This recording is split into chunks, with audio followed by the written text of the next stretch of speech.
नमस्कार विद्यार्थियों।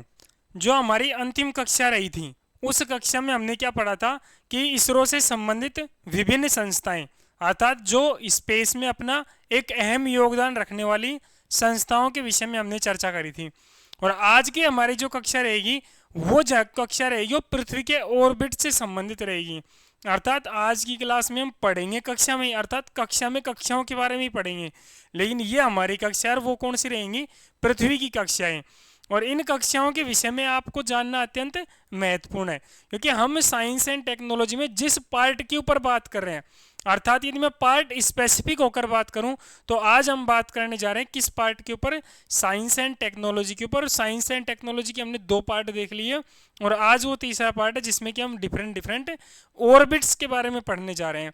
अब ऑर्बिट्स क्या होते हैं? ऑर्बिट्स देखिए पृथ्वी की कक्षा होती है, और पृथ्वी की कक्षा बेसिकली कहते किसे हैं उसके बारे में हम पढ़ेंगे, और कौन कौन सी कक्षाएं होती है अर्थात किस किस प्रकार से उनका डिवाइडेशन किया गया है उनके विषय में हम यहाँ पर पढ़ेंगे। और फिर अंत में आपके सामने एक व्यापक समझ स्थापित हो जाएगी। फिर हमारे पास में कुछ एक 2 पॉइंट और 3 पॉइंट रहेंगे जिसमें कि हम डिफरेंट जो लॉन्चिंग व्हीकल्स है वो पढ़ेंगे, और साथ के साथ ही हम ये देखेंगे कि भारत में अंतरिक्ष के प्रमुख मिशन कौन कौन से थे वो, और उसके साथ एक क्लास में हम प्रमुख विश्व के मिशन और साथ साथ ही अंतरिक्ष के क्षेत्र में योगदान देने वाले प्रमुख भारतीय। इसका तात्पर्य क्या है कि हम केवल और केवल विद इन 6 क्लास में पूरे स्पेस एंड टेक्नोलॉजी को समाप्त कर देंगे, जो कि अंत में कितने कक्षाओं की रहेगी? 6 कक्षाएं और मैक्सिमम 6 घंटे, जिसमें कि आपका स्पेस टेक्नोलॉजी हमेशा के लिए समाप्त हो जाएगा। फिर केवल और केवल आपका काम रहेगा करंट को अपडेट करने का। हम यहाँ हमारी विषय वस्तुओं को शुरुआत करने जाते हैं, और विषय वस्तु का जो हमारा पहला पॉइंट है वो पहला पॉइंट क्या निकल के आ रहा है? वो निकल के आ रहा है हमारे सामने कक्षा। अर्थात पहली चीज तो एक कक्षा कहते किसे हैं, अर्थात जो कक्षा का तात्पर्य किस चीज से लिया जा रहा है। तो हम यहाँ यदि देखें कि ये पृथ्वी है, थोड़ी देर के लिए आप मान लीजिए, तो इस पृथ्वी के चारों ओर, मैंने कहा कि इस पृथ्वी के चारों ओर ये तो पृथ्वी है। अब इस पृथ्वी के चारों ओर एक उपग्रह रहेगा जिसको आप क्या कहते हो? उपग्रह। अब देखिए कि उपग्रह 2 प्रकार के हो सकते हैं। एक तो कृत्रिम उपग्रह हो सकता है, अर्थात जो हम लोग यहाँ पर आर्टिफिशियल बनाकर भेजते हैं, और एक कैसा होता है? नेचुरल उपग्रह अर्थात प्राकृतिक उपग्रह। अर्थात यहाँ पर हम उपग्रहों को 2 श्रेणियों में डिवाइड कर सकते हैं, और वो 2 कैटेगरीज कौन कौन सी हैं? एक तो कृत्रिम उपग्रह जो हमारे द्वारा यहाँ पर सैटेलाइट भेजे जाते हैं, कृत्रिम उपग्रह, और एक कौन कौन से होते हैं? प्राकृतिक उपग्रह। अब जैसे प्राकृतिक उपग्रह कौन सा है? पृथ्वी का उपग्रह कौन सा? चंद्रमा। इसका मतलब क्या हुआ कि एक ऐसा विशेष स्थान जहां से पृथ्वी के चारों ओर उसका जो सैटेलाइट है वो क्या लगाए, उसके चक्कर लगाए, तो उस ग्रह को, उस स्थान को क्या कहा जाएगा? कक्षा कहा जाएगा।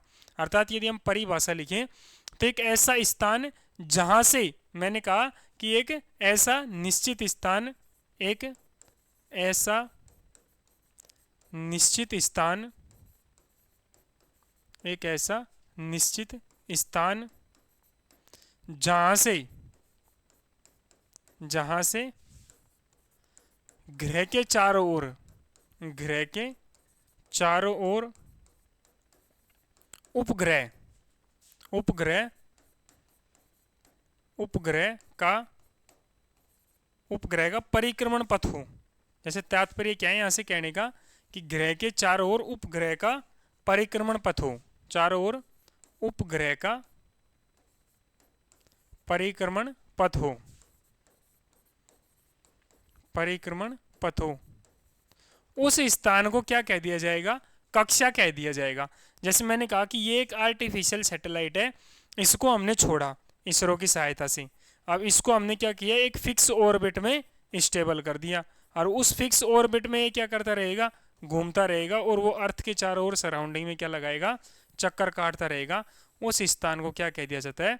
कक्षा कह दिया जाता है। लेकिन वो एक सर्टेन स्थान की बात कर रहे हैं यहाँ पे। हम यहाँ पर बात करें कि कक्षा, तो कक्षा की हमने परिभाषा देखी, लेकिन हम ये देखिए कि मूलतः कौन कौन सी कक्षाएं होती है। तो यदि मैं कक्षाओं की बात करूं तो यहाँ पर आपको पहली कक्षा दिखाई देगी अर्थ के अराउंड में, एक दिखाई देगी LEO, जिसको कि हम यहाँ क्या कह देंगे? लो अर्थ ऑर्बिट, लो अर्थ ऑर्बिट। फिर आपको एक कक्षा दिखाई देगी MEO, MEO, जिसको कि आप मिडिल अर्थ ऑर्बिट कहा जाता है, मिडिल अर्थ ऑर्बिट कहा जाएगा।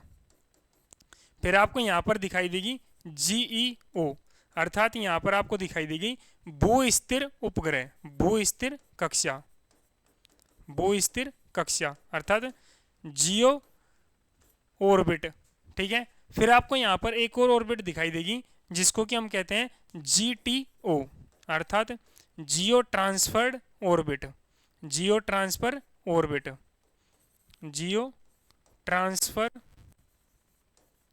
ऑर्बिट। देखो ये मूलतः एक कक्षा को बाईपास करके दूसरी कक्षा में भेजने की प्रक्रिया को क्या कहा जाता है, यहाँ पर GTO अर्थात जियो ट्रांसफर ऑर्बिट कहा जाता है। फिर मैं यदि बात करूँ कुछ कक्षाएं इस रूप में भी होती है, जैसे L1 का आपने नाम सुना होगा, L2, L3, L4 और L5, अर्थात ये वो बिंदु है जो कि सूर्य की स्टडी करने के लिए काम आते हैं। अब इनको हम कक्षाएं क्यों कह रहे हैं, क्योंकि ये एक नियत स्थान है, अर्थात इस स्थान पर पर्टिकुलर कुछ कंडीशंस रहेंगी, उन कंडीशनों को ये सेटिस्फाइड कर रहे हैं, इस वजह से इसे किस नाम से जाना जाता है, ऑर्बिट के नाम से जाना जाता है। लेकिन यहाँ ऑर्बिट्स का भी बाइफर्गेशन एक अलग तरीके से किया जाता है। अब वो किस रूप में किया जाता है ऑर्बिट्स का बाइफर्गेशन, आप यहाँ सबसे पहले देखिए कि ये अर्थ है, इस अर्थ की आपको ऑर्बिट्स दिखाई दे रही होगी। जैसे पहले आपको दिखाई दे रहा होगा यहाँ पे LEO अर्थात लो अर्थ ऑर्बिट, फिर आपको यहाँ पर दिखाई देगी GEO, यहाँ पर दूसरे नंबर पे दिखाई देगी MEO अर्थात मिडिल अर्थ ऑर्बिट, फिर यहाँ पर दिखाई देगी यहाँ पर GEO अर्थात यहाँ पर एक और ऑर्बिट दिखाई देगी आपको यहाँ पे, फिर आपको यहाँ पर एक और ऑर्बिट दिखाई देगी जिसको मूलतः किस नाम से जाना जाता है, GTO के नाम से, अर्थात जियो ट्रांसफर्ड ऑर्बिट के नाम से जाना जाता है। यदि देखिए LEO इस ऑर्बिट से यदि मैं कहूं कि मियो में ना भेजकर मैं डायरेक्ट जियो में भेज दूं, अर्थात मैंने क्या कहा कि कक्षाओं का स्थानांतरण करवाया, तो इस प्रक्रिया को किस नाम से जाना जाता है, जियो ट्रांसफर्ड ऑर्बिट के नाम से भी जाना जाता है, जियो ट्रांसफर्ड ऑर्बिट के नाम से जाना जाता है, अर्थात जियो ट्रांसफर्ड ऑर्बिट। यदि मैं इन ऑर्बिट्स के विषय में थोड़ा सा और विस्तार से बातचीत करूं तो यहाँ आपको कुछ ऑर्बिट्स दिखाई दे रहे होंगे, जिसमें कि आप सबसे पहले देखिए कि आपको लो अर्थ ऑर्बिट दिखाई दे रहा है। यहाँ पे कौन सा ऑर्बिट दिखाई देगा, लो अर्थ ऑर्बिट। यदि मैं इस लो अर्थ ऑर्बिट की मैं यदि बात करूं यहाँ पर, तो यहाँ पर आपको क्या दिखाई दे रहा है कि लो अर्थ ऑर्बिट और इसका जो मैक्सिमम किलोमीटर में डिस्टेंस दे रखा है वो 500 से 1500 किलोमीटर दे रखा है। लेकिन बेसिकली अपन लो अर्थ ऑर्बिट कहते किसे हैं, मैंने कहा कि ऑर्बिट किसकी, इस ऑर्बिट के अंतर्गत क्या चीज आएगी, तो यहाँ पर मैक्सिमम टू मैक्सिमम क्या आ जाएगा यहाँ पे आपको कि लगभग 3000, लगभग मैं कह रहा हूँ कि लगभग 300 किलोमीटर से, मैंने कहा कि आप अर्थ की सरफेस से 300 किलोमीटर चले जाइए और वहां से लेकर लगभग 2000 किलोमीटर तक, मैंने कहा कि लगभग 2000 किलोमीटर तक जो आपको ऑर्बिट दिखाई देगा, उस ऑर्बिट को क्या कहा जाता है, LEO अर्थात लो अर्थ ऑर्बिट कहा जाता है। हम इन प्रत्येक ऑर्बिटों के बारे में कुछ विश्लेषण करेंगे, भाई इसकी क्या यूनिक विशेषताएं हैं और अपने साथ में ऐसे कौन कौन कैरेक्टरिस्टिक्स रखता है, तो जिसका आधार पर इनका बाइफर्गेशन किया गया है। तो मैं यहाँ कह रहा हूँ कि लगभग 300 किलोमीटर से लेकर लगभग 2000 किलोमीटर की यदि औसत ऊंचाई तो है, उसी किस नाम से जाना जाता है, लो अर्थ ऑर्बिट के नाम से भी जाना जाता है। फिर आपको यहाँ पर एक और अर्थ ऑर्बिट दिखाई देगा और वो कौन सा है, यहाँ पे लगभग MEO अर्थात मिडिल अर्थ ऑर्बिट है। यदि मैं मिडिल अर्थ ऑर्बिट की बात करूं तो इसकी जो एवरेज जो हाइट होती है वो लगभग आपको दिखाई देगी 20,000 किलोमीटर। मैंने कहा कि एवरेज जो हाइट होती है वो कितनी होती है, लगभग 20,000 किलोमीटर। लेकिन मूलतः इसकी हाइट जो मानी जाती है वो कितनी मानी जाती है, 2000 किलोमीटर से लेकर लगभग 36,000 किलोमीटर तक। मैंने कहा 2000 किलोमीटर से लेकर लगभग 36,000 किलोमीटर, और एवरेज हाइट जिसकी क्या मानी जाती है, लगभग 20,000 किलोमीटर, जो कि मिडिल अर्थ ऑर्बिट की क्या मानी जाती है, हाइट मानी जाती है।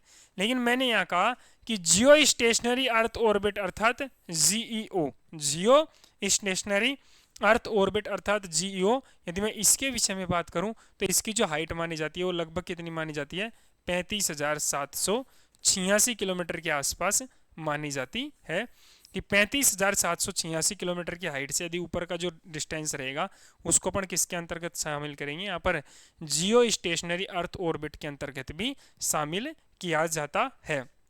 लेकिन मैंने आपको GTO बताया था कि GTO का तात्पर्य क्या होता है, जियो ट्रांसफर्ड ऑर्बिट का मतलब यहाँ पर किस चीज से लिया जाता है कि ऐसा ऑर्बिट जो यदि आपको लियो से अर्थात जो LEO ऑर्बिट है, इस ऑर्बिट से यदि आपको डायरेक्ट, मैंने कहा आपको इस ऑर्बिट से डायरेक्ट आपको GEO ऑर्बिट में जाना है, तो वो जाने की प्रक्रिया क्या रहेगी, जियो ट्रांसफर्ड ऑर्बिट के रूप में भी जाना जाएगा।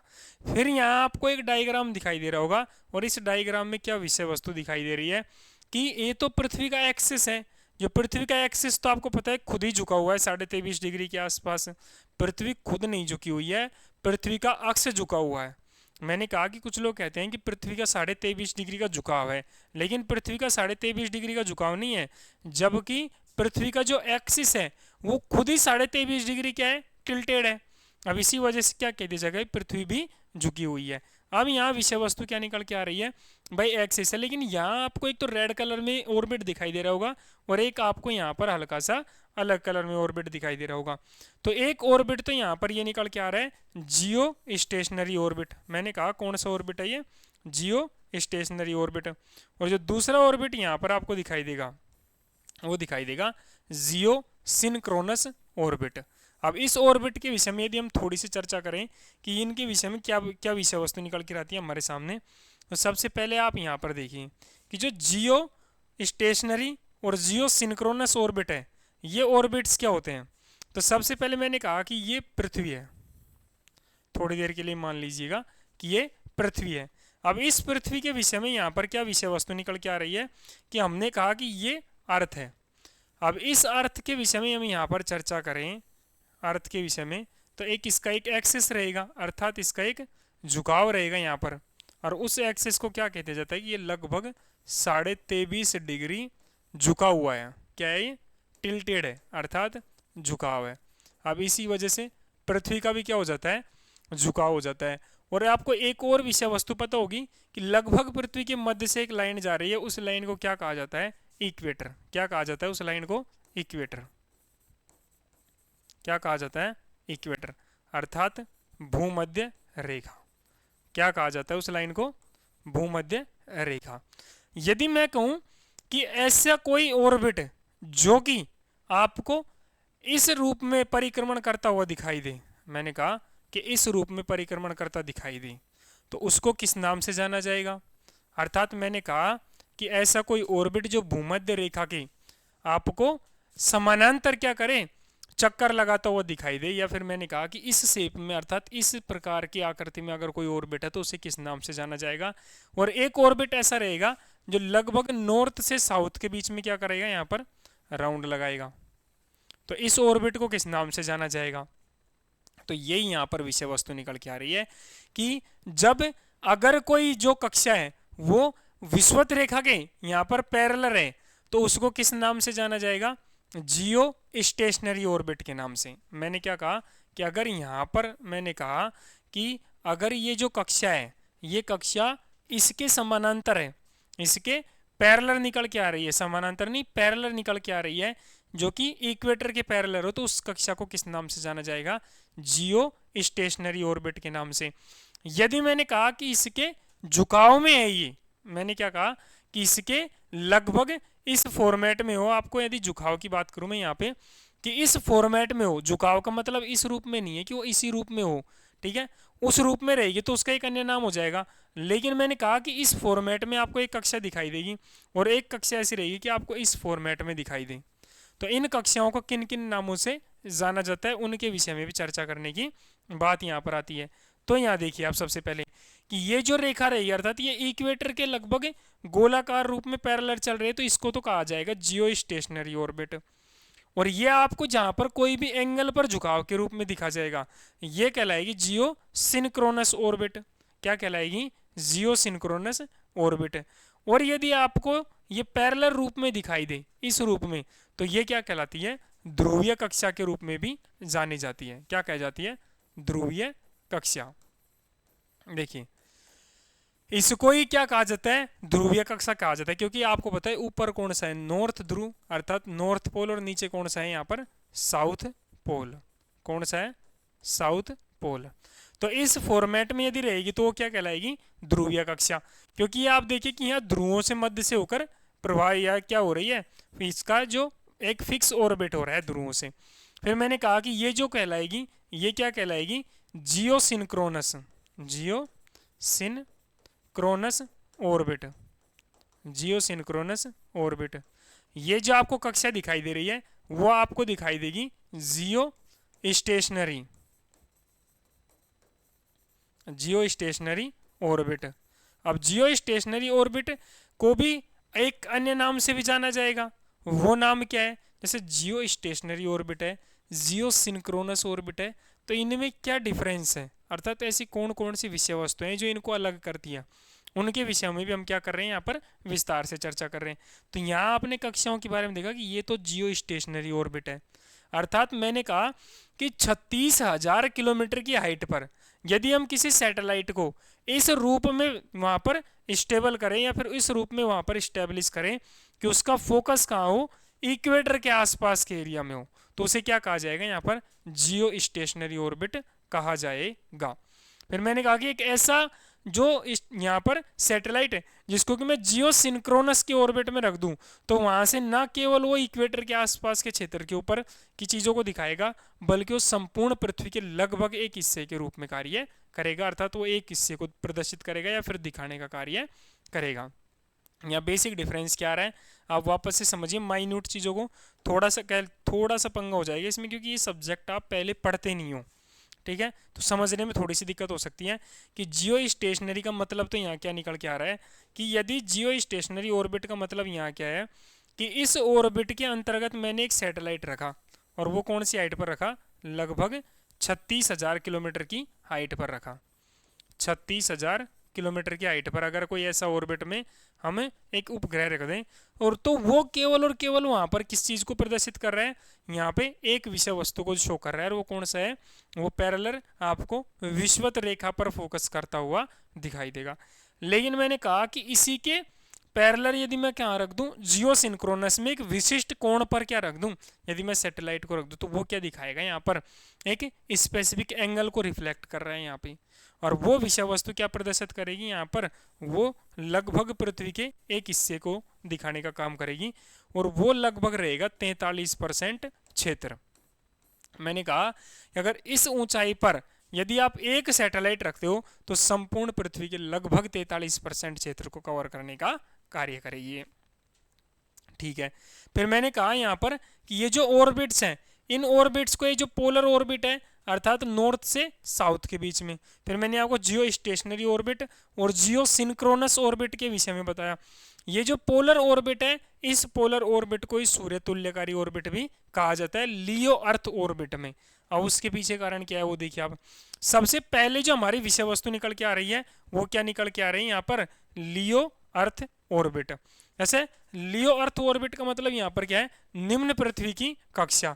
अब निम्न पृथ्वी की कक्षा की यदि मैं बात करूं यहाँ पर, तो मैंने अभी आपको यहाँ पे ये बताया था कि निम्न जो पृथ्वी की कक्षा रहेगी, इस निम्न पृथ्वी की कक्षा में आपको पता है लो अर्थ ऑर्बिट या लियो की विषय वस्तु यदि मैं यहाँ पे बात करूं, तो लगभग इसकी अधिकतम ऊंचाई मैंने आपको बताई थी कि 2000 किलोमीटर के आसपास है। यदि मैं स्पेस की बात करूं तो स्पेस किस विषय वस्तु को कहा जाता है उसके बारे में यदि हम चर्चा करें, तो लगभग 200 से 300 kilometre, minimum 300 kilometre, maximum 2000 kilometre. मैंने कहा कि मिनिमम तो क्या हो जाएगा यहाँ पर, मिनिमम और मैक्सिमम का यदि मैं क्राइटेरिया रखूं तो मिनिमम तो 200 किलोमीटर, 200 किलोमीटर, और मैक्सिमम कितना, 2000 किलोमीटर। अब ये 200 पता नहीं मुझे बार बार क्यों याद आ रहा है, जबकि मिनिमम मैं कई बार कह चुका कि मिनिमम क्या रहेगा यहाँ पर, लगभग 300 किलोमीटर।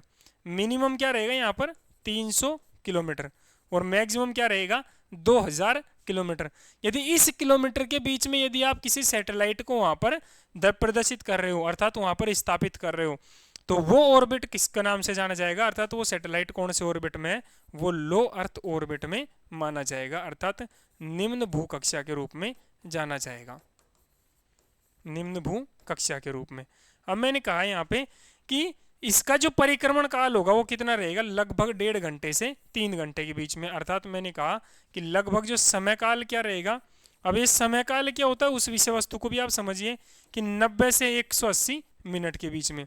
मैंने कहा आप लो अर्थ ऑर्बिट में आप एक सैटेलाइट रख दो, लो अर्थ ऑर्बिट में आप एक सैटेलाइट रख दो और पृथ्वी के चारों ओर यदि वो घूम रहा है, जैसे इस रूप में आप देख लीजिए कि ये अर्थ है और इसके चारों ओर यदि ये सैटेलाइट घूम रहा है और हमने लो अर्थ ऑर्बिट में डाला है, तो लो अर्थ ऑर्बिट में डालने के बाद इस सैटेलाइट को यदि मैं इस तरीके से चक्कर कट रहा है, लो अर्थ ऑर्बिट में सैटेलाइट इस रूप में पृथ्वी के चारों ओर चक्कर कर रहा है, ठीक है, तो उसको सूर्य तुल्यकारी कक्षा भी कहा जाएगा। कारण उसका क्या है, क्योंकि इसके ऊपर अर्थात यदि सूर्य इधर से आ रहा है तो इस सैटेलाइट के ऊपर कभी भी क्या नहीं पड़ेगा, यहाँ पर प्रकाश कम नहीं पड़ेगा, हमेशा ऑलवेज सूर्य का प्रकाश हमेशा गिरता रहेगा। अब सूर्य का प्रकाश यहाँ पर गिरता रहेगा तो इसका मतलब इसको एनर्जी मिलती रहेगी और ये सैटेलाइट कार्य करता रहेगा।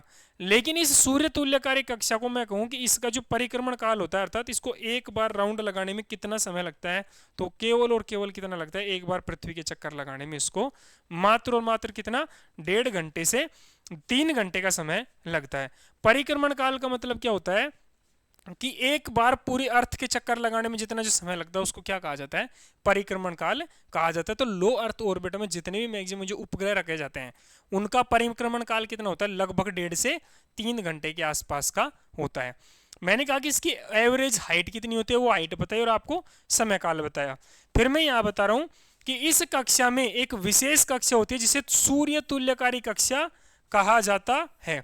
अब मैंने बताया कि सूर्य तुल्यकारी कक्षा क्या होती है, इसका वापस से आप एक एग्जांपल लेकर समझ सकते हो कि सूर्य तुल्यकारी कक्षा का मतलब क्या होता है कि ये आप मान लीजिए पृथ्वी, अब इस रूप में जैसे इसको मैंने कहा कि ये अर्थ है, ये फोन, और ये जो आप मेरे पास में जो कैमरे का ढक्कन है, ये कैमरे का ढक्कन क्या है, इसका सैटेलाइट है। तो ये सैटेलाइट जैसे ही इसका चक्कर लगाएगा तो यहाँ पर एक सैटेलाइट का एक हिस्सा ऐसा है जिस पर सूर्य अगर इधर से आ रहा है तो इसका मतलब क्या है कि इस पर हमेशा प्रकाश पड़ा रहता है, इस पर प्रकाश हमेशा रहेगा और इसको एक इनफ मात्रा में क्या मिलती रहेगी, एनर्जी मिलती रहेगी। एनर्जी की वजह से इसके चारों तरफ क्या लगाता रहेगा, चक्कर लगाता रहेगा। इस विशिष्ट कक्षा को ही क्या कहा जाता है, सूर्य तुल्यकारी कक्षा कहा जाता है। मैंने तीनों कक्षाओं में अंतर बता दिए कि सूर्य तुल्यकारी कक्षा, पोलर ऑर्बिट, साथ के साथ मैंने आपको कौन सा जियो सिंक्रोनस ऑर्बिट और जियो स्टेशनरी ऑर्बिट क्या होता है उन सभी विषय वस्तुओं से मैं आपको परिचित करवा चुका। एक सामान्य व्यक्ति को भी ये सभी चीजें समझ में आ जाएगी अगर वो थोड़ा सा भी ध्यान से पढ़ रहे हैं तो। फिर मैंने कहा कि इसके विशेष कक्षा को क्या कहा जाता है, सूर्य तुल्यकारी कक्षा कहा जाता है। अब ये सूर्य तुल्यकारी कक्षा क्यों कहा जाता है ये मैंने आपको लाइव प्रैक्टिकल सहित समझा दिया। फिर मैंने कहा कि इसमें दूर संवेदी उपग्रह रखे जाते हैं। ये इसमें कौन से रखे जाते हैं, रिमोट सेंसिंग सैटेलाइट रखे जाते हैं।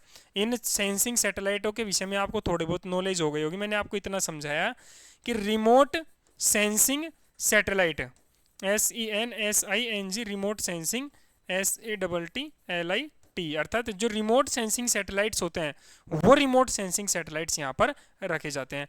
अब आप बताइए कि रिमोट सेंसिंग सैटेलाइट्स यहाँ क्यों रखे जाएंगे, कारण क्या है उस चीज का, क्योंकि ये लो अर्थ ऑर्बिट में है और लो अर्थ ऑर्बिट में यदि रिमोट सेंसिंग सैटेलाइट रखे जाते हैं तो उनको पहली चीज तो यहाँ से नियंत्रण करना आसान है, दूसरी विषय वस्तु कि इस क्षेत्र से हमें फोटो खींचना आसान हो जाएगा। मैंने कहा कि 36,000 किलोमीटर की हाइट पर रखिए, एक आप 2,000 किलोमीटर की हाइट पर रखिए। 36,000 किलोमीटर की हाइट से आप मैसेज जरूर भेज सकते हो। एक सैटेलाइट का जो ट्रांसपोंडर जैसी युक्तियां लगाई जाती है तो उन युक्तियों की सहायता से आप क्या कर सकते हो यहाँ पर कि आप दूर यदि आप अगर पृथ्वी की ज्यादा ऊंचाई की कक्षा में यदि आप सैटेलाइट को रखोगे तो वहां से आप मैसेजिंग सिस्टम है, अर्थात आप मैसेज एक स्थान से दूसरे स्थान तक भेज सकते हो, लेकिन आप वहां से फोटोज साफ तरीके से नहीं ले सकते। क्योंकि आप यकीन मानिए कि एक तो आप 2,000 किलोमीटर से फोटोज लो और एक आप 35,000 किलोमीटर की हाइट से फोटोज लो, तो कहाँ से साफ दिखाई देगी। इसका मतलब क्या है कि हमें कुछ सैटेलाइट्स ऐसे हैं जो हमारे विषय वस्तु से परिचित है, जिसमें कि आप नाम जानते होंगे जैसे रिमोट सेंसिंग सैटेलाइट्स हैं। अब रिमोट सेंसिंग सैटेलाइट्स क्या होते हैं, जैसे कोई फसल उत्पादन हो रही है तो कितने क्षेत्र में गेहूं की फसल है, तो उन सभी के विषय में पिक्चर्स लेने के लिए कौन से सैटेलाइट रखे जाते हैं, यहाँ पर रिमोट सेंसिंग सैटेलाइट्स रखे जाते हैं। अब उन रिमोट सेंसिंग सैटेलाइट्स में कौन कौन से रिमोट सेंसिंग सैटेलाइट्स हैं, यहाँ पे देखो, Cartosat 2, Cartosat 3, earth observation satellites, अर्थात जो पृथ्वी के बारे में थोड़ा बहुत स्टडी करते हैं, जैसे कौन से क्षेत्र में ग्रीनरी है, कौन से क्षेत्र में सूखा पड़ रहा है, उसकी इमेज ले लेकर उनको तुलनात्मक रूप से, जैसे आप कहते हो भाई फॉरेस्ट सर्वे ऑफ इंडिया की रिपोर्ट आ गई है, तो रिपोर्ट ऐसे ही थोड़ी आ जाती है वहाँ पे, ठीक है। इसका मतलब क्या है कि इस ऑर्बिट में कुछ सैटेलाइट्स रखे जाते हैं, वो सैटेलाइट्स कुछ इमेज भेजते हैं, उन इमेजों का ये फाइनल विश्लेषण किस रूप में दिखाई देता है, हमारे सामने सर्वे के रूप में दिखाई देता है। नहीं आप जाइए कि फॉरेस्ट सर्वे ऑफ इंडिया ऐसा थोड़ी है कि जाकर सैटेलाइटों को गिनता है वहाँ पर, इसका मतलब क्या है कि ऐसा थोड़ी है कि फॉरेस्ट सर्वे ऑफ इंडिया वहाँ जाएगा और उसके बाद वो क्या करेंगे भाई, एक एक पेड़ को गिनेंगे कि हाँ ये इतना है। इसका मतलब क्या है कि पिक्चर्स ली जाती है सैटेलाइट की सहायता से, और उन पिक्चर्स की सहायता से क्या बता दिया जाता है कि इतने % क्षेत्र पर ग्रीनरी है, इतने % क्षेत्र पर वनावरण है, वृक्षावरण इतने क्षेत्र पर है। साथ ही साथ अगर कोई गेहूं की फसल हो रही है तो कई बार आप कहोगे कि अब की बार तो गेहूं की फसल अच्छी खासी मात्रा में उत्पादित की जा रही है, उस चीज़ का पहले से ही अनुमान कैसे लग जाता है, क्योंकि इस कक्षा में क्या रखे जाते हैं, ऐसे रिमोट सेंसिंग सैटेलाइट्स रखे जाते हैं जिनकी विषय वस्तु से आप परिचित हो गए। और ये अर्थ ऑब्जर्वेशन सैटेलाइट्स ऐसे होते हैं जो पृथ्वी की स्टडी के बारे में, पृथ्वी की स्टडी के बारे में, अर्थात पृथ्वी की कुछ थोड़ी बहुत विषय वस्तुओं के अध्ययन करने के बारे में, पृथ्वी के थोड़े बहुत विषय वस्तुओं का अध्ययन करने के बारे में यहाँ पर क्या रखे जाते हैं, ये अर्थ ऑब्जर्वेशन सैटेलाइट्स रखे जाते हैं। कार्टोसैट ऐसे सैटेलाइट्स होते हैं जो मौसम के पूर्वानुमान जैसी गतिविधियों से संबंधित लगे रहते हैं। जैसे नौसेना, ये जो नौवहन प्रणाली है, इनके विषयों में भी थोड़ी बहुत जानकारी प्रदान करवाते हैं, या सूचनाओं का आदान प्रदान करने में भी ये सैटेलाइट्स काम आते हैं। फिर मैंने बताया कि रीजनल सैटेलाइट्स लगाए जाते हैं यहाँ पर, साथ ही साथ रिसोर्स सेट का भी यहाँ पर लगाया गया है। अब रिसोर्स सेट का मतलब क्या होता है, यहाँ पर रिसोर्स सेट का तात्पर्य यहाँ पर किस चीज़ से लिया जाता है कि एक ऐसा सैटेलाइट जो उस समय के अर्थात मौसम के पूर्वानुमान संबंधित, ठीक है, इन सभी गतिविधियों के बारे में हमें क्या प्रोवाइड करवाए, इन्फॉर्मेशन प्रोवाइड करवाए, या मौसम संबंधित अनुमान, या फिर कुछ खनिजों के बारे में विवरण वगैरह इत्यादि विषय वस्तुओं के बारे में हमें परिचित कराए फोटो खींचने के माध्यम से। इन सभी विषय वस्तुओं को हम किस में शामिल किए जाते हैं, LEO, अर्थात चाहे IRS ले लीजिए आप, चाहे आप रिसोर्स सेट ले लीजिए, चाहे आप कार्टो सेट ले लीजिए, चाहे आप अर्थ ऑब्जर्वेशन सैटेलाइट्स ले लीजिए, इन सभी सैटेलाइट्स को कहाँ रखा जाता है, इन सभी सैटेलाइट्स को लो अर्थ ऑर्बिट में रखा जाता है। अब लो अर्थ ऑर्बिट में एक ऐसी जो हमारे मानवीय द्वारा बनाई गई सबसे बड़ी विषय वस्तु अंतरिक्ष में, जिसको भी आप किस नाम से जाने जाता है, वो अंतरराष्ट्रीय अंतरिक्ष स्टेशन के नाम से भी जाना जाता है, या फिर मैंने कहा इंटरनेशनल स्पेस स्टेशन। आप कहोगे कि इंटरनेशनल स्पेस स्टेशन क्या है, तो वो आपके सामने ये निकल के आ रहा है। देखिए आपने कई बार यूट्यूब पर देखा होगा कि स्पेस में कुछ लोग रहते हैं, वो गोल गोल घूमता रहता है चारों तरफ, और उसमें बहुत सारे लोग, अर्थात मिनिमम 4 लोग ऐसे रहते हैं जो वहाँ पर बैठे रहते हैं या फिर रिसर्च का कार्य करते हैं स्पेस में। जो ये आपको सामने दिखाई दे रहा है, ये क्या है, इंटरनेशनल स्पेस स्टेशन है। अब आप कहोगे कि ये कौन सा स्टेशन है, यहाँ कोई ट्रेन जाके रुकती है या फिर प्लेन जाके रुकता है, या फिर हवाई जहाज यहाँ पर ठहराव कर रहा है। देखो अंतरराष्ट्रीय जो स्पेस स्टेशन है, ये अंतरराष्ट्रीय स्पेस स्टेशन है जो पृथ्वी की लो अर्थ ऑर्बिट में एक ऐसा ऑब्जेक्ट है जिसमें कि लोग रहते हैं वहाँ पे, मानव द्वारा निर्मित एक ऐसी बड़ी संरचना जिसको कि यदि मैं तुलना करूँ तो लगभग 4 फुटबॉल के मैदान की साइज का क्या है, ये अंतरराष्ट्रीय स्पेस स्टेशन है। यदि मैं अंतरराष्ट्रीय स्पेस स्टेशन की बात करूं तो ये मानव द्वारा निर्मित युक्ति है, इसको मानव द्वारा बनाया गया है। जो अंतरराष्ट्रीय स्पेस स्टेशन है इसको मानव द्वारा बनाया गया है, मानव द्वारा बनाया गया है। बनाया किस पर्पज से है, आपको स्पेस में क्या करना है, स्टडी करनी है, स्पेस में अध्ययन करना है। अब इस अध्ययन के लिए आपको बनाया गया है।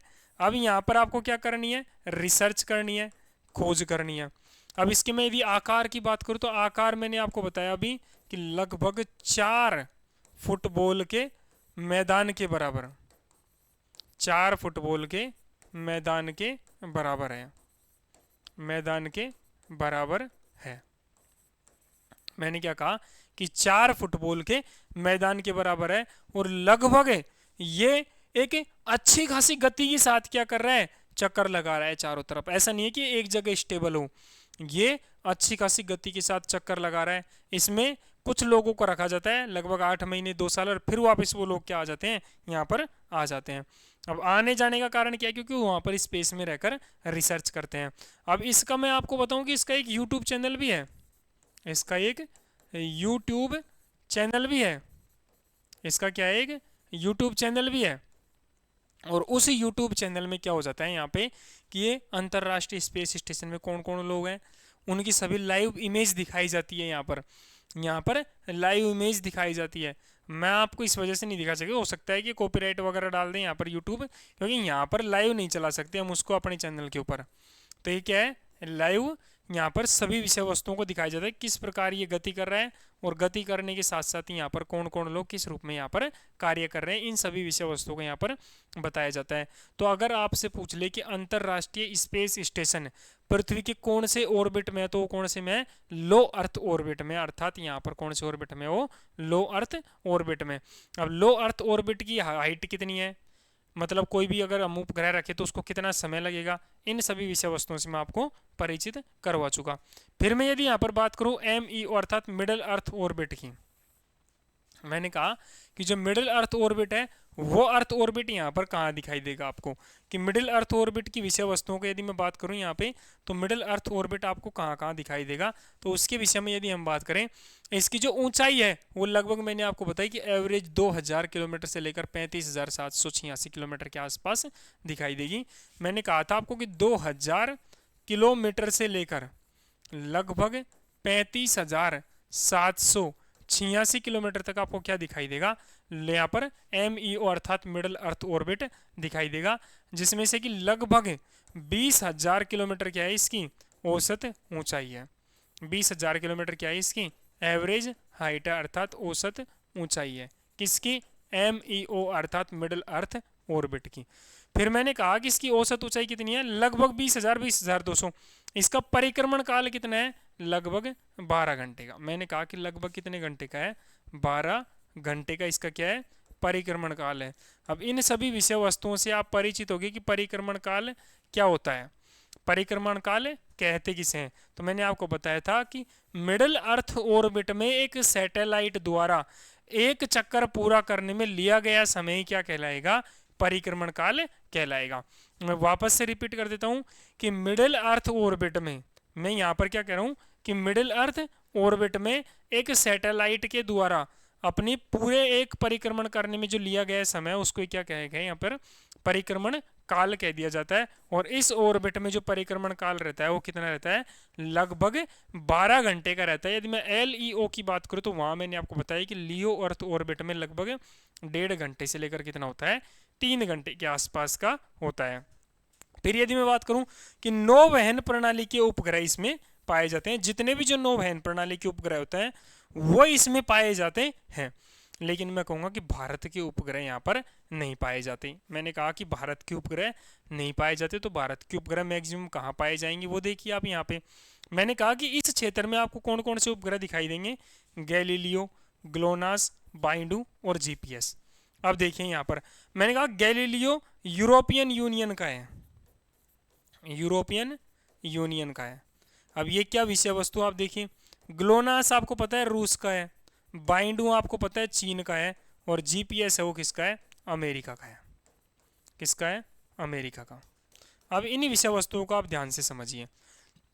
मैं यहाँ ये कह रहा हूँ कि इस कक्षा है अर्थात मिडिल अर्थ ऑर्बिट है, इस मिडिल अर्थ ऑर्बिट में मैंने कहा कि ये नौवहन प्रणाली के लिए सही है, नौवहन प्रणाली के लिए अर्थात नेविगेशन के लिए। और नेविगेशन का मतलब क्या है, आपको सीधी सामान्य भाषा में बताऊं तो आपको रास्ता दिखाने के लिए। क्या है ये, रास्ता बताने के लिए।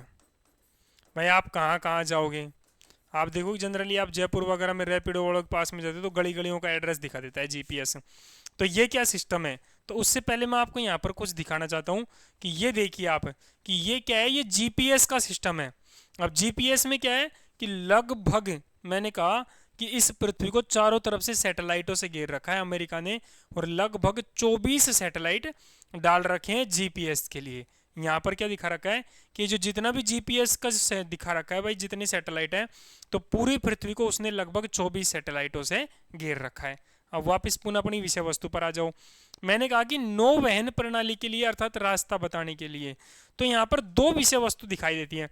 मैंने आपको कहा कि लो अर्थ ऑर्बिट में अगर आप कोई सैटेलाइट रख रहे हो, मैं कह रहा हूं कि लो अर्थ ऑर्बिट में अगर आप कोई सैटेलाइट रख रहे हो, तो इसका तात्पर्य क्या है कि लो अर्थ ऑर्बिट में जैसे ही आपने सैटेलाइट रखा तो वहां से आप इमेज भले ही ले सकते हो, लेकिन आप वहां से पूरी तरीके से जैसे रास्ते वगैरह हैं या फिर इनके जो सिग्नल्स हैं उनमें प्रॉब्लम आएगी।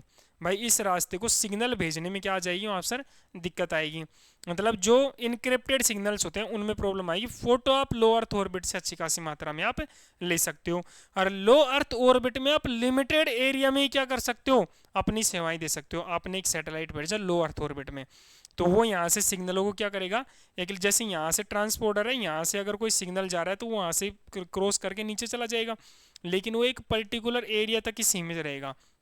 इसी वजह से हम लियो अर्थ ऑर्बिट में नेविगेशन के सैटेलाइट नहीं रख सकते। फिर मैं कहूँ कि आप एक काम करो, जियो ऑर्बिट में रख लो, आप जियो स्टेशनरी ऑर्बिट में। तो जियो ऑर्बिट में रख देंगे तो आपको पता है वहाँ से फोटो नहीं ले सकते साफ वहाँ से आप सारे चीज़ों को कवर तो कर सकते हो, लेकिन आप वहाँ से फोटो साफ नहीं ले सकते। जैसे आप जीपीएस में देखते हो कई बार आपको आपका गाँव दिखाई दे जाता है, लेकिन आपको वहाँ पर प्रॉपर फोटो नहीं दिखाई देगी। इसका मतलब क्या है कि उन्नत तकनीक होने के बावजूद ये सभी विषय वस्तु ही दिखाई देती है। आज आप घर में या गांव में गली में खड़ी हुई बाइक देख सकते हो, भाई हमारे घर के बाहर कौन किसकी बाइक खड़ी है वो। इसका मतलब क्या है कि टेक्नोलॉजी उतनी उन्नत हो गई है। अब जीपीएस को एमईओ में रखने का कारण क्या है, अर्थात मिडिल अर्थ ऑर्बिट में, क्योंकि देखो आप ना तो आप जियो यहाँ पर जियो स्टेशनरी या फिर जियो सिंक्रोनस में नहीं रख सकते आप, ना ही आप वहाँ को लो अर्थ ऑर्बिट में रख सकते हो। आप मिडिल अर्थ ऑर्बिट में क्या कर सकते हो, सैटेलाइट को आप रख सकते हो। कारण उसका, क्योंकि आप जियो स्टेशनरी ऑर्बिट में आप उसको नहीं रख सकते। अब यहाँ हमारे सामने विषय वस्तु निकल के आती है कि हम फिर रखें तो कहाँ रखें, तो उस अमेरिका ने कहाँ रख दिया, बीच में टिका दिया। तो ये जीपीएस है, ये ग्लोबल पोजिशनिंग सिस्टम है जो आपको नेविगेट करने का काम आता है। और ये जो कौन किसका है, ये नासा के द्वारा भेजा गया है, और वो कंप्लीट किसका है, ये जो निर्मित जो टेक्नोलॉजी है वो किसकी है, जीपीएस अमेरिका की है, और लगभग 24 सैटेलाइट भेजे गए हैं। अब इसी तरीके से भारत का भी है एक, और वो क्या है आपको पता है, नाविक। क्या है, नाविक। अब नाविक में हमने क्या कर रखे हैं, केवल और केवल 7 सैटेलाइट भेज रखे हैं। कितने भेज रखे हैं, 7 सैटेलाइट। वो सैटेलाइट केवल और केवल भारत और भारत के पड़ोसी देशों को रास्ता दिखा सकते हैं, ना कि संपूर्ण दुनिया को। कारण उसका, क्योंकि यदि आपको समस्त वर्ल्ड का यदि आपको मैप लेना है, अर्थात समस्त वर्ल्ड को आपको शो करना है, तो यहाँ पर आपको क्या करना पड़ेगा, उसकी विषय वस्तु में यहाँ पे आपको लगभग मिनिमम 24 सैटेलाइट लगानी पड़ेंगी। अब जीपीएस तो वर्ल्ड वाइड है, 24 सैटेलाइटों का नेटवर्क है। यहाँ पर आपको 7 सैटेलाइटों का नेटवर्क भारत वाला क्षेत्र दिखाई दे रहा है, जो कि केवल भारत के क्षेत्र में ही दिखाई देगा। अब इसी वजह से भारत और आसपास के क्षेत्रों में दिखाई देगा। इसी वजह से क्या बना दिया, भारत वालों ने नाविक बना दिया, Indian regional navigation satellite system के तहत, जो कि मैंने फर्स्ट क्लास में पढ़ाया था, वहाँ पर आप देख सकते हो। अब नाविक केवल और केवल 7 सैटेलाइटों का समूह, जबकि जीपीएस कितना है, 24 सैटेलाइटों का समूह। ठीक उसी प्रकार से इन और भी कई ऐसे देश हैं, जैसे यूरोपियन यूनियन का क्या है, गैलीलियो। अब यूरोपियन यूनियन के लोग गैलीलियो का प्रयोग करते हैं, जीपीएस का प्रयोग नहीं करते, क्योंकि वो उनका स्वदेशी निर्मित क्या है, जीपीएस सिस्टम है, ग्लोबल पोजिशनिंग सिस्टम। फिर यहाँ पर ग्लोनास किसका है, रूस का है, और बाइडू किसका है, चीन का है। ये सभी क्या कार्य करते हैं, आपको रास्ता बताने का काम करते हैं, अर्थात नेविगेशन का कार्य करते हैं। फिर यदि मैं यहाँ पर बात करूँ आपके सामने, मैंने आपको इस विषय वस्तु से परिचित कराया कि अगर आपको पूरी पृथ्वी के सैटेलाइट को घेर लीजिए आप, अर्थात आपको नेविगेशन के लिए आपको 24 सैटेलाइट लगेंगे आपको यहाँ पर, और उन 24 सैटेलाइट से आप एक कोने से कोने में जाकर भी आप रास्ता दिखा सकते हो वहाँ पर। लेकिन भारत ने क्या किया, केवल 7 सैटेलाइटों के माध्यम से यहाँ पर काम चलाया है। फिर अगली जो हमारी जो ऑर्बिट निकल के आती है, वो ऑर्बिट यहाँ पर क्या निकल के आती है, जियो स्टेशनरी और जियो सिंक्रोनस अर्थ ऑर्बिट। अब आप कहोगे कि ये क्या होती है, जियो स्टेशनरी और जियो सिंक्रोनस ऑर्बिट। तो इनके विषय में मैं आपको पहले ही परिचित करवा चुका कि जियो स्टेशनरी और जियो सिंक्रोनस ऑर्बिट में बेसिक डिफरेंस क्या आ जाता है। जैसे ये मैंने कहा अर्थ है, इस अर्थ में मैंने आपको कहा कि जियो स्टेशनरी ऑर्बिट क्या होता है और जियो सिंक्रोनस ऑर्बिट क्या होता है। मैंने कहा कि इस अर्थ के यदि इक्वेटर के पैरेलल आपको जो ऑर्बिट दिखाई दे रही है, ये तो कौन सी ऑर्बिट है, जियो स्टेशनरी ऑर्बिट है, जियो स्टेशनरी ऑर्बिट है। फिर यहाँ पर आपको जो ऑर्बिट दिखाई दे रही है, ये कौन सी है, जियो सिंक्रोनस ऑर्बिट है, सिंक्रोनस ऑर्बिट। ORBIT। यहाँ पर आपको जियो स्टेशनरी ऑर्बिट दिखाई देगी, यहाँ आपको क्या दिखाई देगा, जियो सिंक्रोनस ऑर्बिट। इसके विषय में मैंने आपको बताया था कि यदि ये पैरेलल चल रहा है इक्वेटर के तो इसको क्या कहा जाएगा, जियो स्टेशनरी ऑर्बिट। यदि ये पृथ्वी के एक निश्चित एंगल पर रखा गया है तो इस सैटेलाइट को मैं क्या कहूँगा यहाँ पर कि ये जियो सिंक्रोनस ऑर्बिट में रखा गया सैटेलाइट है। फिर यहाँ पर यदि मैं बात करूँ कि इसकी औसत ऊंचाई कितनी है तो लगभग 35,786 क्या है इसकी औसत ऊंचाई निकल कर आती है। फिर मैंने कहा कि इसका परिक्रमण काल पृथ्वी के घूर्णन काल के बराबर होता है 23 घंटे 56 मिनट और 4 सेकंड का। अब आप देखिए ये 23 घंटे 56 मिनट और 4 सेकंड क्या कहलाता है, पृथ्वी का घूर्णन काल कहलाता है। अब इसी घूर्णन काल के समान ही यहाँ पर क्या विषय वस्तु नजर आ रही है कि इसी घूर्णन काल के समान ही यहाँ पर आपको परिक्रमण काल दिखाई देगा, और वो किसका, जियो स्टेशनरी ऑर्बिट का। अब परिक्रमण काल से भी आप विषय वस्तु से परिचित हो कि परिक्रमण काल क्या होता है, ठीक है। इस परिक्रमण काल कितना होगा, 23 घंटे 56 मिनट और 4 सेकंड। ये क्या है इसका, इस विषय वस्तु से आप भली भांति परिचित होंगे। इसका क्या है, ये घूर्णन काल है। फिर मैंने कहा कि दूर संचार के उपग्रह इसमें रखे जाते हैं, जैसे इनसैट और जीसैट। मैंने कहा कि दूर संचार के जितने भी उपग्रह हैं वो उपग्रह कहाँ रखे जाते हैं, यहाँ पर इनसैट और जीसैट किस में रखे जाएंगे, आपको जियो स्टेशनरी ऑर्बिट में। अब आपको यहाँ से ये विषय वस्तु समझ में आनी चाहिए कि हमने दूर संचार के उपग्रह यहाँ पर क्यों रखे हैं। कारण उसका क्या है कि दूर संचार में हमें क्या करना है, सिग्नल्स भेजने हैं। अर्थात हम क्या करते हैं कि जो नीचे से उच्च आवृत्ति वाले अर्थात हाई इंटेंसिटी वाले सिग्नल जाते हैं, जो जो पॉन्डर होता है उससे टकराता है सैटेलाइट में, और फिर वो नीचे कहाँ भेज दिया जाता है, वापस एक लो इंटेंसिटी वाली तीव्रता के रूप में उसको सिग्नल को भेज दिया जाता है।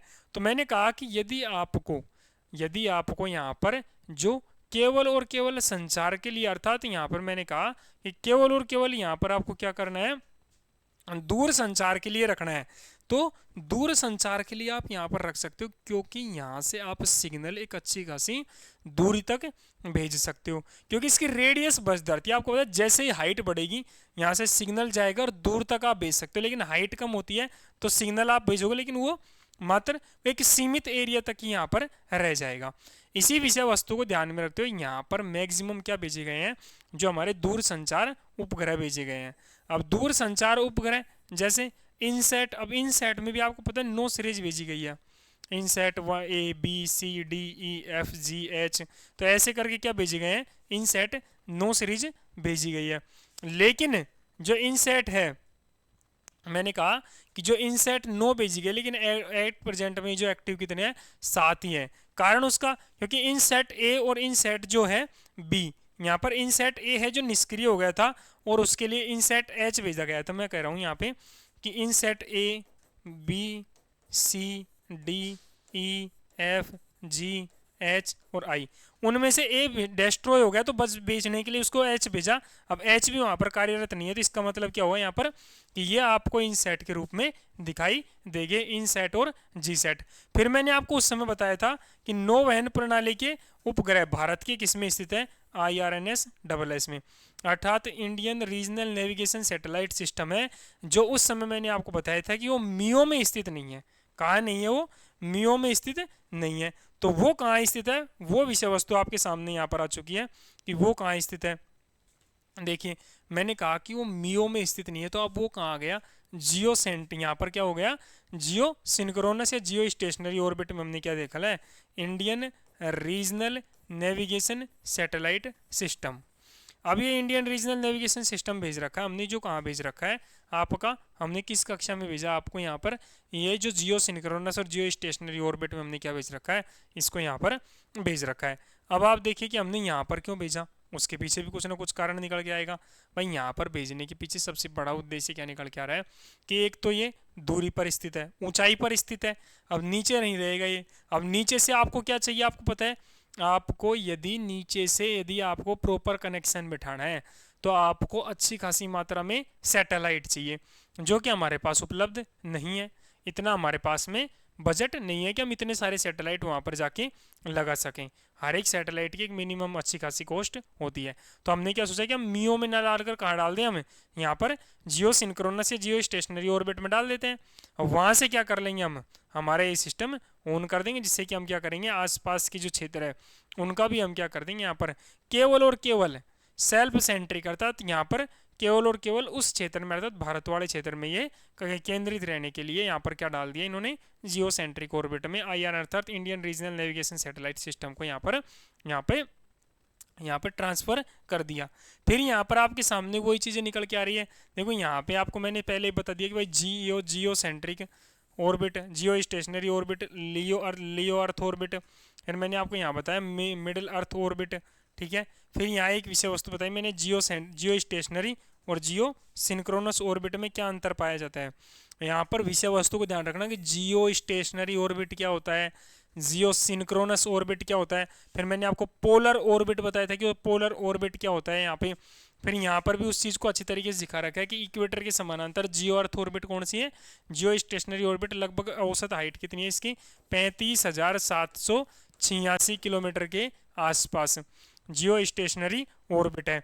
तो इसका जो हाइट मैंने बताया कि यहाँ पर ही Indian regional navigation satellite system launch किया गया है, और वही क्या कर रहा है, हमें रास्ता दिखाने का काम कर रहा है। क्योंकि किसी भी समय अगर अमेरिका देने से मना कर दे कि भाई हम क्या GPS की सेवाएं आपको नहीं देंगे, हमारे पास तत्काल में क्या है, नाविक जैसा सिस्टम तैयार कर रखा है, ठीक है। फिर मैंने आपको एक कक्षा के बारे में बताया था, और वो कक्षा क्या थी, GTO, जिसको कि हम कक्षा ना कहकर एक क्या कह सकते हैं, इसको एक ऑर्बिट ना कहकर हम इसको एक माध्यम कह सकते हैं कि भाई आप एक कक्षा से दूसरी कक्षा में स्थानांतरित होने की प्रक्रिया को क्या कहा जाता है, जियो ट्रांसफर ऑर्बिट। क्या कहा जाता है, जियो ट्रांसफर्ड ऑर्बिट। यह विशेष प्रकार का पथ होता है जिसका उपयोग उपग्रह की कक्षा का स्थानांतरण में प्रयोग किया जाता है। अब आप याद कीजिए, अगर आपने चंद्रयान मूवी देखी है तो उस चंद्रयान मूवी में एक हीरोइन होती है, और उसका नाम क्या होता है, शायद उस एक्टरनी का जो लेडीज़ है उसमें, वो लेडीज़ आइडिया देती है, वो लेडीज़ है विद्या बालन। वो कहते हैं कि जिस प्रकार तेल गर्म होता है और गैस बंद कर दो फिर भी हम पूरी तल सकते हैं, ठीक उसी प्रकार हम क्या कर सकते हैं भाई, हम क्या करेंगे, जो हमारे द्वारा जो सैटेलाइट भेजा जाएगा उसको एक नियत समय के लिए गति देंगे, फिर वो घूमता रहेगा, फिर हम उसको बंद कर देंगे जिससे हमारा एनर्जी लॉस कम हो जाएगा। फिर उसके बाद हम एक बार में ही गति देंगे और उसको क्या भेज देंगे, चंद्रमा की कक्षा में ट्रांसफर कर देंगे। अगर वो मूवी नहीं देखी है तो आप देख लीजिए, ऐसी मूवी देखनी चाहिए। उसको आप इस तरीके से समझ सकते हो, जैसे ये अर्थ है, मैंने कहा कि ये क्या है, पृथ्वी है, आप मान लीजिए पृथ्वी है ये, ठीक है, मेरे कहने पर मान लीजिए, आप नहीं मान ही लीजिए ना। फिर ये क्या हो जाएगा, लियो। मैंने कहा कि ये तो क्या हो गया, लियो अर्थात लो अर्थ ऑर्बिट। ये क्या हो गया, मिडिल अर्थ ऑर्बिट। ये मैंने कहा जियो स्टेशनरी ऑर्बिट। फिर मैंने कहा कि यदि आपको लो अर्थ ऑर्बिट में कुछ सैटेलाइट हैं, इन सैटेलाइटों को छोड़ दिया भाई हमारे PSLV ने, कुछ सैटेलाइटों को अब GTO में छोड़ना है, MEO में नहीं छोड़ना, तो हम क्या करेंगे भाई, GTO से लियो से डायरेक्ट कहाँ पे, लियो से डायरेक्ट कहाँ गया, जियो में, अर्थात जियो स्टेशनरी ऑर्बिट में। तो ये प्रक्रिया क्या कहलाएगी, ये प्रक्रिया कहलाएगी GTO अर्थात जियो ट्रांसफर्ड ऑर्बिट, जियो ट्रांसफर्ड ऑर्बिट, ORBIT। इसको क्या कहा जाता है, जियो ट्रांसफर्ड ऑर्बिट कहा जाता है। यदि मैं और विषय वस्तु से बात करूं कि आप देखिए कि अगर आप यहां से, मैं कह रहा हूं यहां से यदि आप जियो सिंक्रोनस ऑर्बिट से यदि आपको किसी विषय वस्तु को भेजना है तो आप एक लंबी दूरी करके कन्वर्ट कर सकते हो, आप वहीं से ऊंचाई से ही आप उसको फेंक सकते हो। लेकिन यदि आपको लियो से अलग कक्षा में भेजना है तो आपको GTO माध्यम का प्रयोग करना पड़ेगा। अब वो विषय वस्तु क्या है, देखो ये पृथ्वी की कक्षा है, ये मैंने कहा कि ये चंद्रमा की कक्षा है। अब वो चंद्रयान 1 की मूवी का सीन ले लीजिए, ये क्या है, चंद्रमा की कक्षा है। अब इस चंद्रमा की कक्षा में आप विषय वस्तु को ध्यान रखिए कि ये दूर दूर है। अब यहाँ हमारा चंद्रयान 1 बैठा है, ये रहा चंद्रयान 1। अब इसको हमें क्या करना है, चंद्रयान 1 को चंद्रमा की कक्षा में पहुँचाना है। भाई पृथ्वी की कक्षा है, जैसे पृथ्वी से हमने लॉन्च किया, फिर ये लियो में बैठा, लियो से हमने क्या कर दिया, MEO में भेजा, फिर उसको GEO में भेजा, फिर वहाँ से हमें क्या भेजना है, अब चंद्रमा की कक्षा में भेजना है। तो हमने क्या किया, इसको यहाँ पर घुमाया, फिर अचानक से यहाँ पर थ्रस्ट दिया, इसको यहाँ पर अचानक से क्या दिया, एक थ्रस्ट दिया, THRUST, इसको क्या दिया, थ्रस्ट दिया और इसको कहाँ शिफ्ट कर दिया हमने, इस ऑर्बिट में शिफ्ट कर दिया। और ऑर्बिट में शिफ्ट करने की प्रक्रिया क्या कहलाएगी यहाँ पर, GTO अर्थात जियो ट्रांसफर्ड ऑर्बिट कहलाएगी। इस ये विषय वस्तु समझ में आ रही होगी शायद आपकी। तो यहाँ पर ये कक्षाओं की समाप्त होती है, लेकिन यहाँ पर आपको एक और कक्षा दिखाई देगी जो मैंने आपको बताया था कि L1, L2, L3, L4 और L5। ये क्या रामायण है, यदि मैं L1, L2, L3 और इन विषय वस्तुओं से मैं आपको परिचित कराऊँ भाई ये समस्याएं क्या है अर्थात ये चीज़ें क्या हैं, तो आप यहाँ देखिए मैंने आपको LEO अर्थात लो अर्थ ऑर्बिट के विषय में बताया, लियो। फिर मैंने आपको MEO अर्थात मिडिल अर्थ ऑर्बिट के बारे में बताया। फिर मैंने आपको यहाँ पर GEO अर्थात जियो स्टेशनरी ऑर्बिट के बारे में बताया। फिर मैंने आपको GTO के बारे में बताया। और अब जो विषय वस्तु क्या निकल के आती है हमारे L1, L2, L3, L4 और L5। ये संपूर्ण विषय वस्तु क्या है कि L1, L2, L3, L4 और L5 हमारे सामने एक विषय वस्तु दिखाई दे रही है। अब ये क्या है, देखो L1 जिसको कि लैग्रेंज पॉइंट के नाम से भी जाना जाता है। यदि मैं L1 पॉइंट की बात करूं यहाँ पे,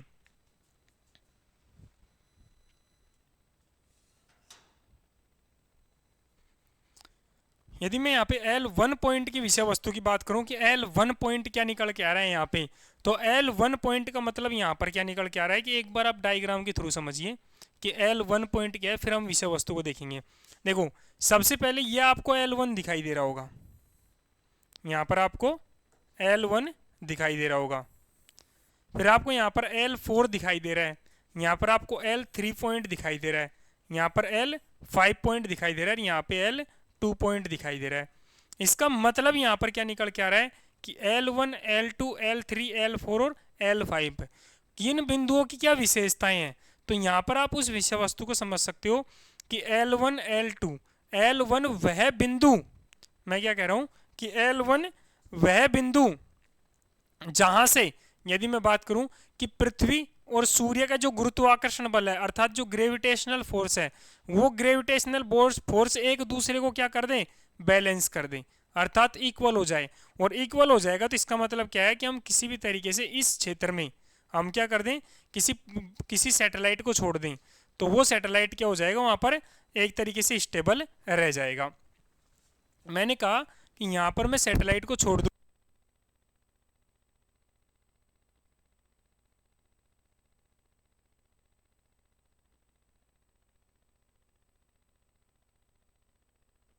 देखो मैंने कहा कि इस L1 पॉइंट है, तो L1 पॉइंट से यदि मैं किसी भी पॉइंट को यहाँ पे रिलीज कर दूं तो L1 पॉइंट अर्थात जो जितने भी जो L1, L2, L3, L4, L5 points हैं, तो ये वो पॉइंट्स है जहां पर जो पृथ्वी का ग्रेविटेशनल फोर्स है और जो मैंने कहा कि सूर्य का ग्रेविटेशनल फोर्स है वो एक दूसरे को क्या कर दे, इक्वल कर दे अर्थात वो बैलेंस हो जाए।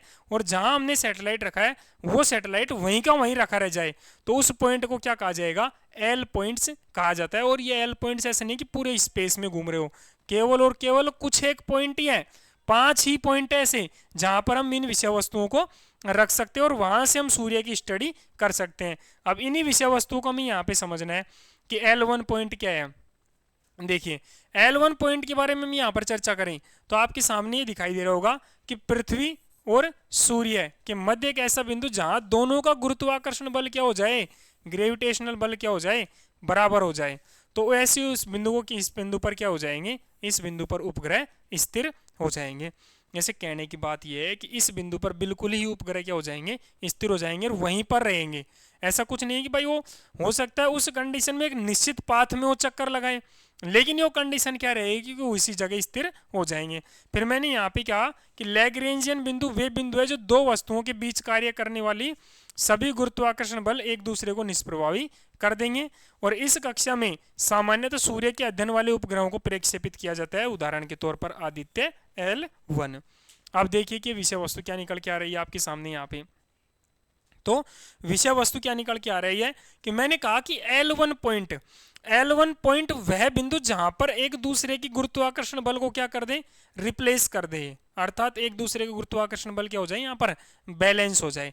अगर ग्रेविटेशनल फोर्स यहाँ पर बैलेंस हो गया, गुरुत्वाकर्षण बल क्या हो गया यहाँ पे एक स्टेबल फोर्स हो गया, तो इसका मतलब हम किसी भी सैटेलाइट को वहां पर भेजें, और सैटेलाइट भेजने का यहाँ पर उद्देश्य सिर्फ एक ही निकल के आ रहा है हमारा, वो सैटेलाइट भेजने का उद्देश्य यहाँ पर क्या निकल के आ रहा है कि केवल और केवल हमें यहाँ पर सूर्य का अध्ययन करना है। इस वजह से हम क्या भेज रहे हैं, यहाँ पर सैटेलाइट भेज रहे हैं। देखिए, इसलिए हमने PSLV C57 की हेल्प से हमने PSLV C57 की हेल्प से आदित्य L1 का शुभारंभ किया, जो लगभग 3 तारीख को सितंबर में कब भेजा, 2023 में। हमने कहा कि L1 का हमने क्या भेजा है, यहाँ पर शुभारंभ किया है, जो सितंबर महीने में 2023 में आदित्य L1, जो रॉकेट कौन सा था अपना PSLV C57। यहाँ C का मतलब किसी से लिया जाता है, कार, और कार का मतलब क्या है यहाँ पर, उड़ान। और उड़ान कौन सी है इसकी, लगभग 57वीं उड़ान। देखिए, सफल और असफल को भी इसमें काउंट किया जाता है ना। तो PSLV की उड़ान और मिशन कौन सा था, आदित्य L1। अब आदित्य L1 मिशन की विशेषताएं क्या है, आदित्य L1 मिशन की विशेषताएं यहाँ पर क्या निकल के आती है कि सूर्य का अध्ययन करने के लिए भेजा गया मिशन है, सूर्य का अध्ययन करने के लिए भेजा गया मिशन, अध्ययन करने के लिए भेजा गया मिशन, भेजा गया मिशन। ठीक है, अब इसी विषय वस्तु पर भी हम चर्चा करेंगे, भाई सूर्य का अध्ययन क्यों कर रहे हैं।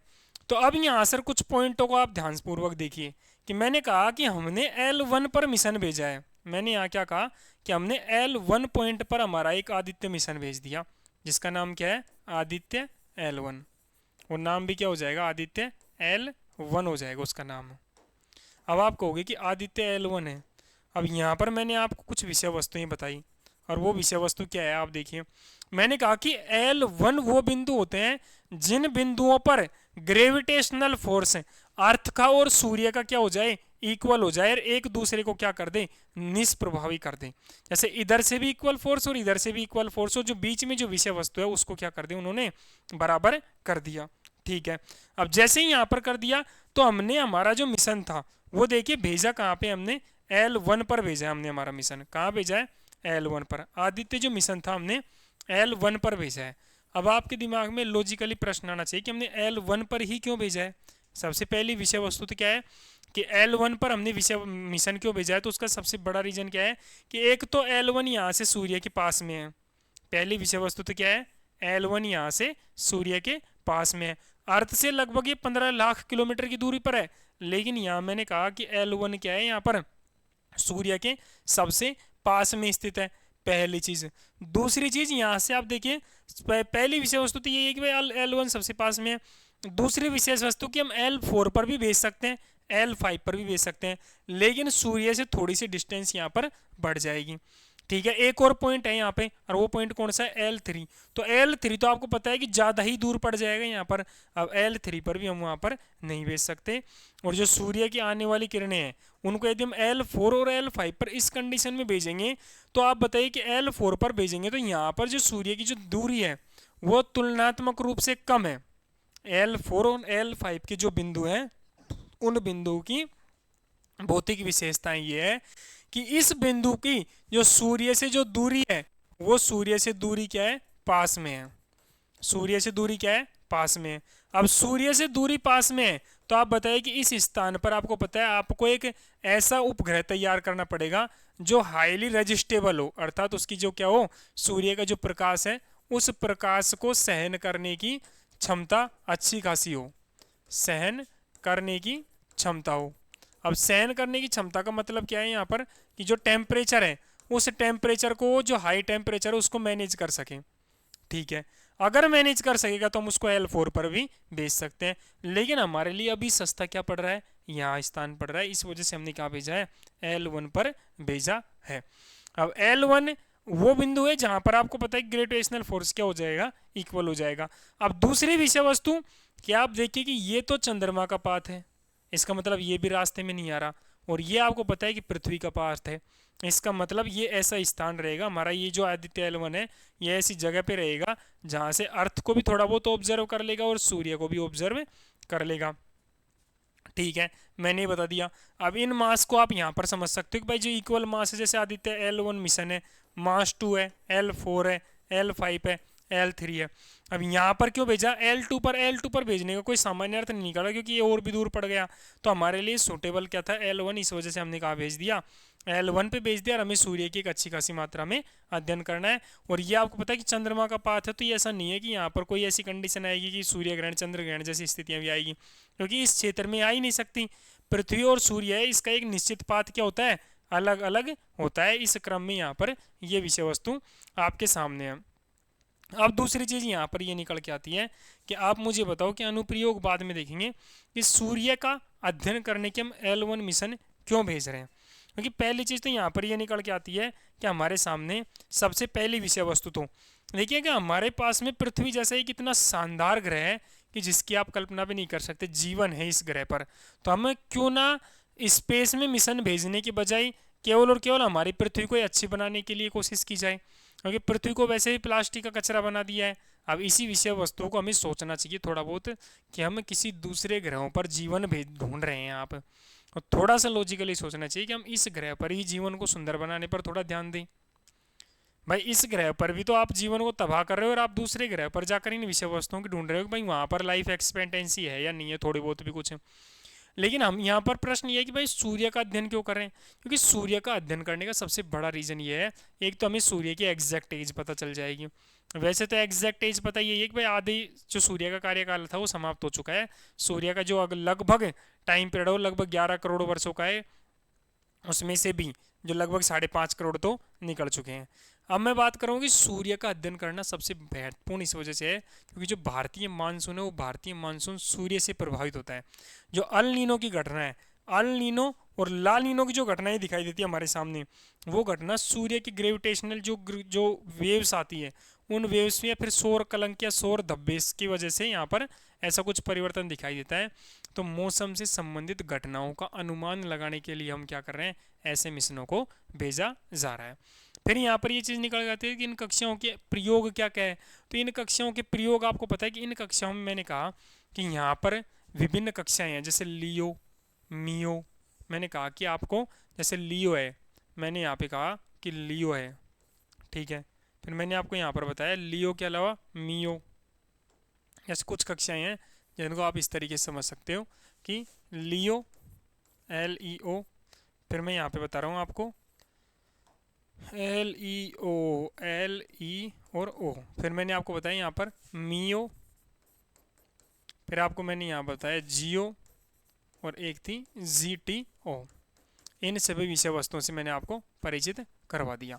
फिर मैं कह रहा हूँ कि इनके अनुप्रयोग क्या हैं। तो अनुप्रयोग तो आप ये देखिए कि यदि हम कोई सैटेलाइट भेजते हैं तो उस सैटेलाइट से कितने सारे कार्य हो रहे हैं। जैसे मैंने यहाँ पर भेजा सैटेलाइट। अब इस सैटेलाइट की विषय वस्तु को यदि हम बात करें यहाँ पर कि हमने सैटेलाइट भेजा, अब इस सैटेलाइट के जो वर्क कैसे करता है ये सैटेलाइट, अब इस सैटेलाइट में लगा होता है एक ट्रांसपोंडर। मैंने कहा कि एक क्या लगा था इसमें, ट्रांसपोंडर।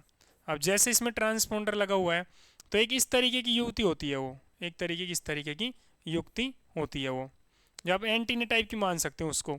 फिर यहाँ से आपने एक सैटेलाइट भेजा, अर्थात एक सिग्नल भेजा आपने। अब उस सिग्नल को कन्वर्ट करके वो इस सिग्नल में भेज रहा है। जैसे मैंने कहा कि ये ट्रांसपोंडर है, यहाँ से आपने एक हाई इंटेंसिटी अर्थात उच्च तीव्रता का क्या भेजा आपने, हाई इंटेंसिटी, या फिर मैं कहूँ कि शॉर्ट वेव लेंथ के रूप में आपने एक भेजा, शॉर्ट वेव लेंथ के रूप में। लेकिन जब ये ट्रांसपोंडर से टकराएगा तो ये लॉन्ग वेव लेंथ के रूप में यहाँ पर आएगा, और इसकी जो इंटेंसिटी रहेगी वो भी क्या हो जाएगी, इंटेंसिटी कम हो जाएगी। इन विषय वस्तु का आप समझिए कि तीव्रता जो है वो यहाँ पर जो वेवलेंथ है उस वेवलेंथ के अनुक्रमानुपाती होती है।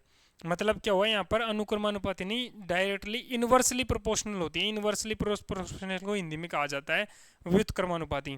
जैसे मैंने कहा कि किसी भी किरण की तीव्रता ज़्यादा है, यदि इंटेंसिटी ज़्यादा है तो इसका मतलब क्या हो जाएगा, उसकी जो वेवलेंथ है, उसकी जो वेवलेंथ है वो शॉर्ट वेवलेंथ है। क्या कह रहा हूँ मैं, शॉर्ट वेवलेंथ है, शॉर्ट वेव लेंथ है। लेकिन अगर इंटेंसिटी कम है तो वो लॉन्ग वेवलेंथ के रूप में यहाँ से आएगी। तो पहली चीज़ तो एक स्थान से दूसरे स्थान पर सूचनाओं का आदान प्रदान करना क्या हो जाता है, आसान हो जाता है। मैंने कहा कि सूचनाओं का आदान प्रदान आसान, सूचनाओं का आदान प्रदान आसान। सोचना होगा क्या हो जाता है यहाँ पर, आदान प्रदान क्या हो जाता है, आसान हो जाता है। पहली विषय वस्तु। दूसरी विषय वस्तु आपको पता है दूरस्थ शिक्षा कार्यक्रम। मैंने कहा कि दूरस्थ शिक्षा कार्यक्रम। अब दूरस्थ शिक्षा कार्यक्रम को आप किस तरीके से जान सकते हो, जैसे दूरस्थ शिक्षा कार्यक्रम को मैंने आपको बताया कि 2004 में भारत में एडुसेट लॉन्च किया था, EDUSAT। उस एडुसेट का मतलब क्या था कि एक डिस्टेंस लर्निंग के माध्यम से हम क्या करवा रहे हैं, एजुकेशन प्रोवाइड करवाएं। दूसरी चीज़, यहाँ आपको पता है एग्रीकल्चर के सेक्टर में अर्थात कृषि के सेक्टर में, कृषि के क्षेत्र में भी ये कार्य आ सकते हैं भाई, मौसम संबंधित पूर्वानुमानों के बारे में। साथ के साथ ही हम यहाँ पर टेलीमेडिसिन में प्रयोग कर सकते हैं। टेलीमेडिसिन में मतलब क्या है, टेलीमेडिसिन का मतलब यहाँ पर यह चीज़ निकल के आता है MEDICINE। टेलीमेडिसिन का मतलब यहाँ पर इस चीज़ से लिया जाता है कि एक पर्टिकुलर जगह है, उस पर्टिकुलर जगह पर इतनी सारी व्यवस्थाएं नहीं है, जैसे डॉक्टर्स नहीं है, तो अब जो एक हाई क्वालिफाइड डॉक्टर एक लो क्वालिफाइड डॉक्टर को क्या कर सकते हैं, जैसे उनको निर्देश दे सकते हैं कि आप इस तरीके से आप कार्य कीजिए। जैसे अफ्रीका के कई देश ऐसे हैं जो बिल्कुल ही विकासशील देशों से भी निम्न श्रेणी में आते हैं, तो वहाँ से हम टेलीमेडिसिन के माध्यम से क्या पहुँचा सकते हैं, कुछ सुविधाएं उनको भेज सकते हैं। अब उन सुविधाओं के क्रम में यहाँ पर हम टेलीमेडिसिन का प्रयोग कर सकते हैं। वो टेलीमेडिसिन का प्रयोग किस माध्यम से होगा आपको पता है, वो सैटेलाइटों के माध्यम से ही होगा। किसके माध्यम से, सैटेलाइट्स के ही माध्यम से होगा यहाँ पर। तो ये सारे विषय वस्तु में क्या है, इनके प्रयोग किया जाता है। इनके प्रयोग आपको पता है दूरसंचार में इनका प्रयोग किया जाता है। इनका प्रयोग संचार में किया जाता है कि आप सैटेलाइट को जितना ऊपर रखोगे, ठीक है, इसका मतलब वहाँ से आप किसी एक लंबी दूरी तक का एक एरिया कवर कर सकते हो और वहाँ पर आप सिग्नल्स को भेज सकते हो। फिर मैंने आपको बताया था कक्षा, ठीक है, फिर एक परिक्रमण काल बताया था मैंने आपको कि जैसे जैसे कक्षाओं की जो लेंथ बढ़ती जाएगी तो इसका मतलब क्या है कि समय भी बढ़ता चले जाएगा। अब ये विषय वस्तु केपलर बता चुका था पहले ही। केपलर ने अपने नियम दिए थे ग्रह गति के नियम। अब ये जो ग्रहों की गति के नियम है शायद कक्षा 11 के NCERT में आते हैं, जो मैथ्स वाले बच्चे पढ़ते हैं, तो उसमें लिखा जाता है कि T² प्रोपोर्शनल टू R³ के होता है उसमें। इसका मतलब ये होता है कि जैसे जैसे दूरी बढ़ती चली जाएगी तो समय भी अपने आप बढ़ता चला जाएगा। तो बेसिक ही इन्फॉर्मेशन है, केपलर क्या बता के जाएगा इसमें ना, तो उसने ग्रहों की गति के नियम में बताए थे। अब ये जो सारी कक्षाएं हैं, इन कक्षाओं का पहले तो हमें कक्षाओं के बारे में पता होना चाहिए, कक्षाओं के बाद उनका महत्व क्या है, इन सभी विषय वस्तुओं के बारे में हमें पता होना चाहिए, क्योंकि एग्जाम में प्रश्न कहीं से भी पूछा जा सकता है। ये जो छोटी छोटी विषय वस्तुएं थी इनके बारे में आपको पता होना चाहिए था, और जो मैंने बताने की कोशिश करी थी, और आप यकीन मानिए कि इससे ज़्यादा जनरली एग्जामों में पूछा भी नहीं जाता। अब यहाँ से मैं कोर चीज़ें बताऊँ आपको, मियो, लियो और कुछ सैटेलाइट जैसे अंतर्राष्ट्रीय स्पेस स्टेशन कहाँ स्थित है, इन सारी विषय वस्तुओं का ही केवल और केवल पता होना आवश्यक है। अन्यथा ऐसा नहीं है कि आपको और भी ज़्यादा चीज़ें पता हो, केवल और केवल बेसिक चीज़ों का पता रख लीजिए और उतना ही काफ़ी है। और मैं यकीन के साथ कह सकता हूँ कि आप पढ़ोगे आपको एग्जाम में प्रश्न मिलेगा। वापस से मैं सभी विद्यार्थियों को दीपावली की हार्दिक शुभकामनाएं देता हूं, क्योंकि आज दीपावली है और आज आपकी ये क्लास चल रही है। तो सभी विद्यार्थियों का धन्यवाद और सभी विद्यार्थियों को बेस्ट ऑफ लक दीपावली के लिए।